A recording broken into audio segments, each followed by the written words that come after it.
got to understand it wasn't just a stroll out on the bike. You actually have to be prepared mentally, physically to do it. It is a challenge.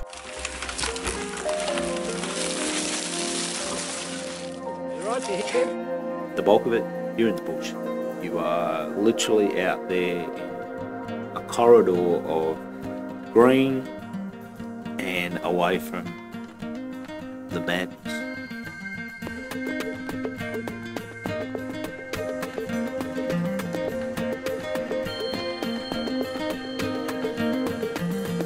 The Munda Biddi is Inaugural for path through the forest. It's taken 12 years to complete the trail. The trail started as an idea in about 1997-98. It's taken through till 2013 to complete it. It has been professionally built. It is primarily on Crown land, state forest, old railway reserves, fire breaks, etc. So it's not just a track blasted through the bush. It looks at minimal erosion, sustainability, all those aspects of it.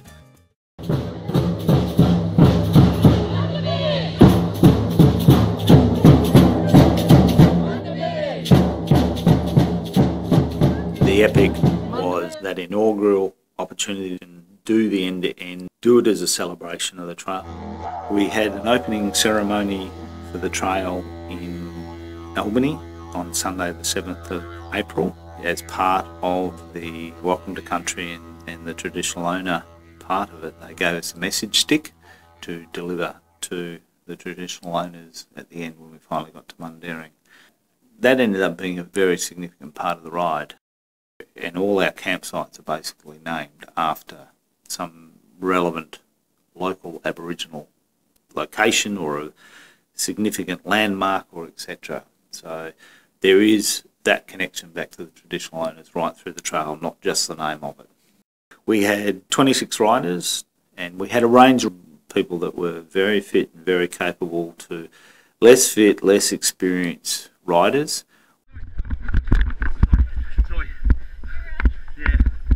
But all in all, everybody was there to appreciate what the experience was. Yes, please. I should have gone for a pink one, shouldn't I? We were getting all these community events.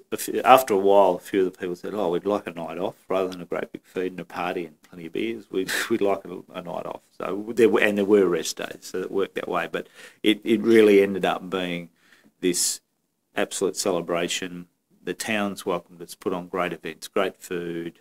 They got to understand it wasn't just a stroll out on the bike.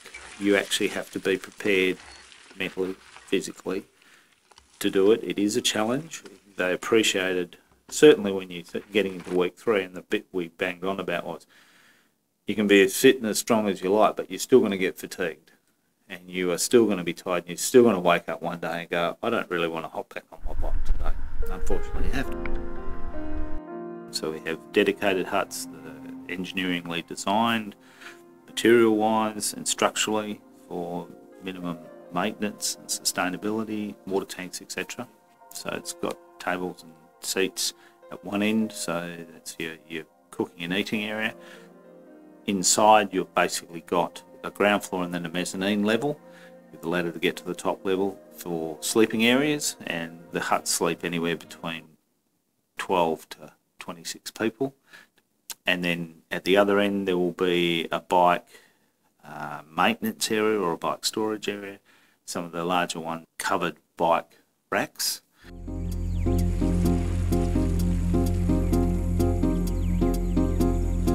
It is, whichever way you look at it, you've got to be reasonably fit, well set up and mentally prepared to do that.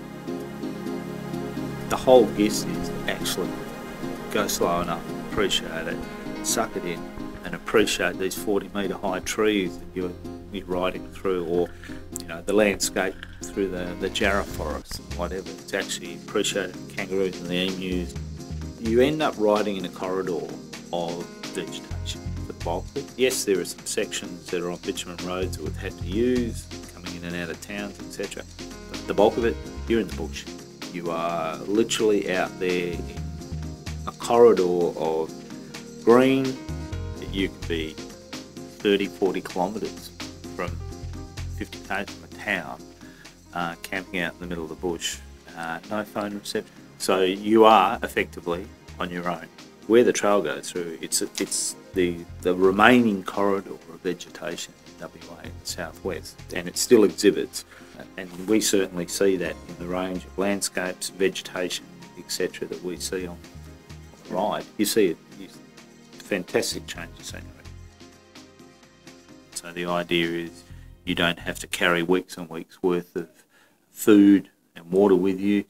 You're basically in a camp one night, into a town the next. You can also stay in the caravan park, get a hot shower. You can stay in bed and breakfast or a motel and have a clean bed rather than your sleeping bag. Fill up your supplies in the town and then ride on to the next site. So it's been designed that you're riding about 40 to 45 kilometres a day between hut and town. But the way we look at it is, for every kilometre you're doing with your gear on a mountain bike off-road, it's equivalent to 2Ks on your road bike riding on the bitumen. So we rode an average of 55 kilometres a day on the Epic, so we were doing a 110k road ride every day for 19 days out of 22.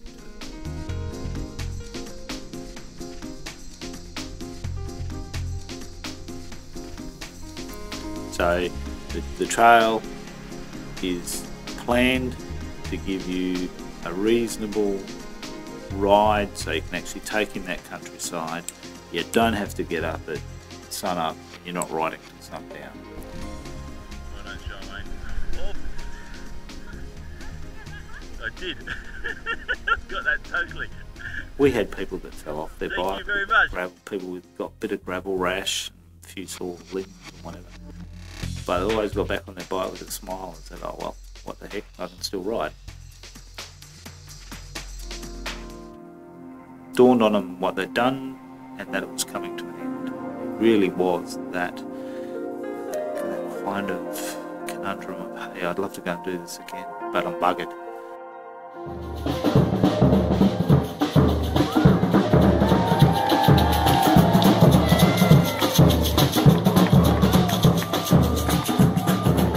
Well, it was a great group of people to do it with, a great team effort, and certainly bringing a mix of people together. It worked well. We were really pleased with that. And then finally, as the chairman of the Munda Biddi Trail Foundation, to actually see it's finished.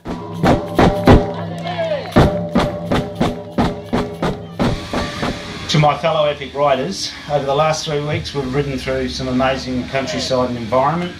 We've enjoyed some fantastic country hospitality and faced some challenges along the way. It has been an experience. I hope you've enjoyed it as much as I have, and I would like to thank you all for your participation in taking up the challenge.